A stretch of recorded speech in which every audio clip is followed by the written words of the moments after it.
Yeah, ギャル男宣言。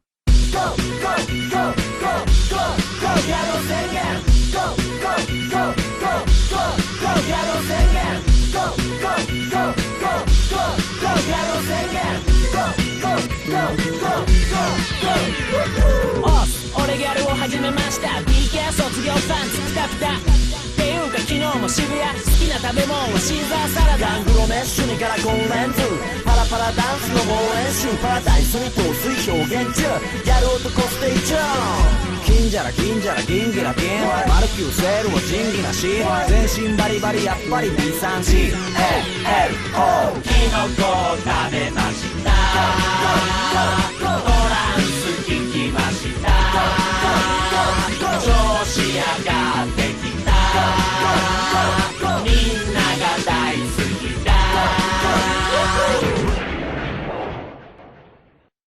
Today on SFO, I've got a little-known anime in store for you. Those of you who've been watching my upcoming reviews on my YouTube page will know exactly what I'm talking about, which, of course, is The Legend of Duo. Move over, faggot. We're watching Devil May Cry.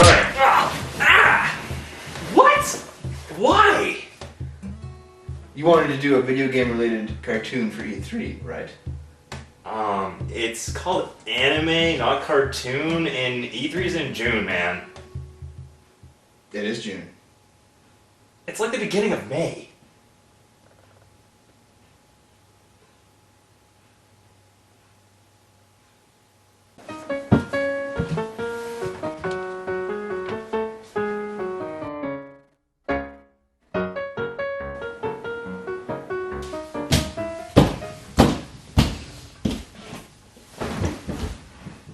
I hate you so much.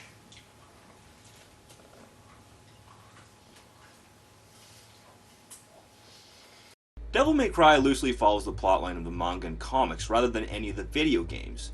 The show follows Dante, a professional demon hunter, as he plies his trade in some of the wildest, most over-the-top action scenes ever drawn in an animation cell. Series favorites like Trish and Lady also make an appearance, and there's even an ongoing story arc involving an original character, a young girl named Patty Lowell, who spends her time annoying the living fuck out of Dante and generally lightening the mood when the show threatens to get a little dark. There's really not much to say about the characters. They're all extremely flat, but it's not like the plot demands them to actually develop in any way. Here off the top of my head, let me just list off Dante's character traits. He's pretty badass, he's lazy, he's badass, he eats nothing but junk food, he's a badass, he's constantly in debt, and did I mention his ass is quite bad? Really, that's all we get to know about him. This is a show where you're expected to have played the games first, because that's where all the characterization is. In fact, this is just a show where you switch off your brain in order to watch it. You're there to see the craziest fuck fights, and if that's all you really want from it, it'll feed your fix just fine. But, the minute you even decide to think about anything in this show, you'll find that it really starts to fall apart in front of your very eyes. Like, how about this scene from the first episode? Yeah, maybe I shouldn't have told the bodyguard of the girl that I'm trying to kill that I plan to attack her. And sometimes it just goes for cheap screamers too. Like, take a look at this scene. It seems really peaceful at the start. Oh, Mommy! Mommy! I wanted to see you so bad for so long! I'm sorry, Patty. I won't do anything to make you feel lonely again. Oh, Mommy, you promise?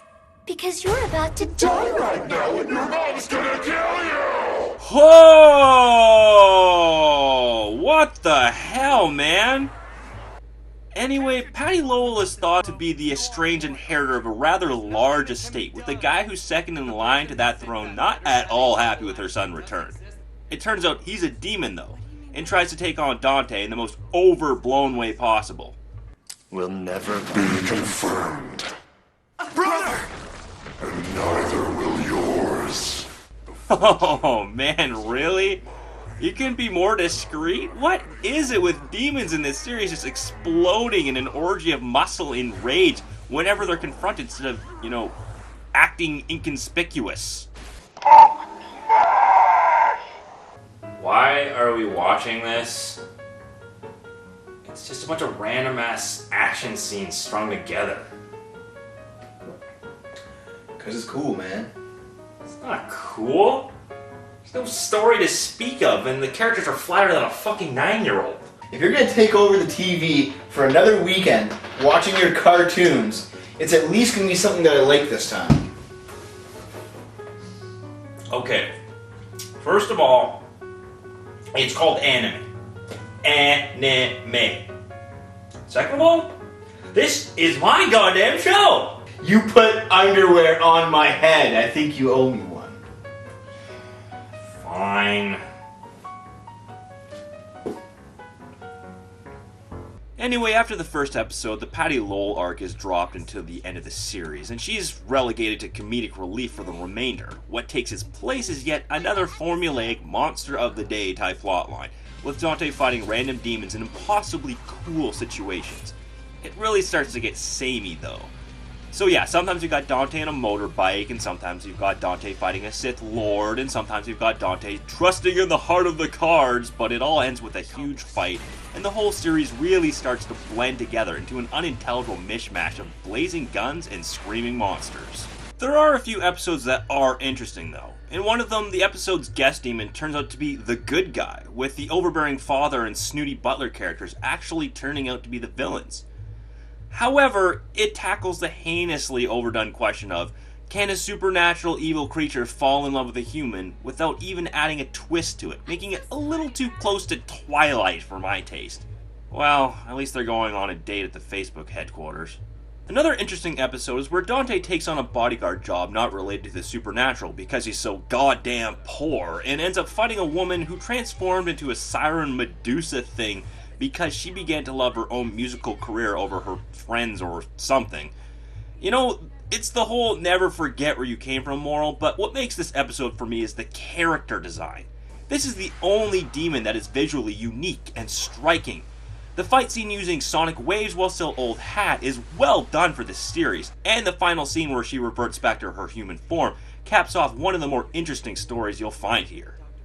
You could say her music was to die for. From a technical standpoint, Devil May Cry is, like I've been saying all afternoon now, just average. Animation-wise, it never really gets ugly, but it only does the bare minimum to make the action scenes watchable. Most other animes will blow their budgets on super important scenes, just let some of the minor scenes look like ass to pick up the slack, but DMC plays it safe the whole way through, and because of it, never really tips the scale one way or another. The only thing that I really took note of as being unusual is that they really do not know how to draw anybody dancing. What the fuck? Where Devil May Cry really falters though is its voice acting. When I first popped this on, I actually thought that Dante was voiced by Chris Patton. Really? Just trying to sweeten up the air in here. Smells like shit. See, it sorta sounds like him. I really like Chris Patton. He's a damn fine voice actor, and when I finally realized it wasn't him, I was actually a little disappointed. The other VAs, especially those tapped as one-episode guest stars, really do not hold up. I'll never forgive you! Neither will those who die! Do you hear me? Don't you ever come back here again! If you ever do, I'll kill you for sure! And then there's this guy too. So you're Sparta's son. So what if I am no man? The answer is obvious. I'll take your soul. I'll take your song? I'll take your soul. I'll take your sewn? I'll take your soul. I'll take your son? I'll take your soul. Okay, I know he's saying I'll take your soul, but really guys, that's the take you went with? You couldn't have had the actor take out his gum before doing his lines? Yes, I know I could just turn on the subtitles, but that really defeats the point of doing an English dub track at all, doesn't it? Bottom line, if you're gonna do a dub, make it really, really good or so fucking bad that I can at least laugh at it the whole way through. Don't just settle for mediocre. The series ends with a three-parter, introducing new characters who are after Dante because he's descended from some powerful dark knight that vanquished them in the past, who he ends up killing by having his image reflected in his sword from impossible angles. Likewise, Patty's story is resolved by finally revealing a generic ancient super demon, sealed away by her sorceress grandmother. It's all a roller coaster ride of pure non-stop action, but if you're craving novelty, there's absolutely none of it to be found here. Wow, that's Devil May Cry for you. Reminds me of eating a big bowl of tasteless gruel. Well, I don't know, man. I thought it was pretty good as far as cartoon shows go.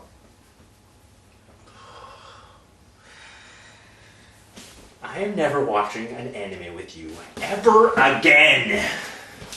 Hey, man. Why don't we watch Dragon Ball Z next time?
Dragon, dragon, rock the dragon, dragon.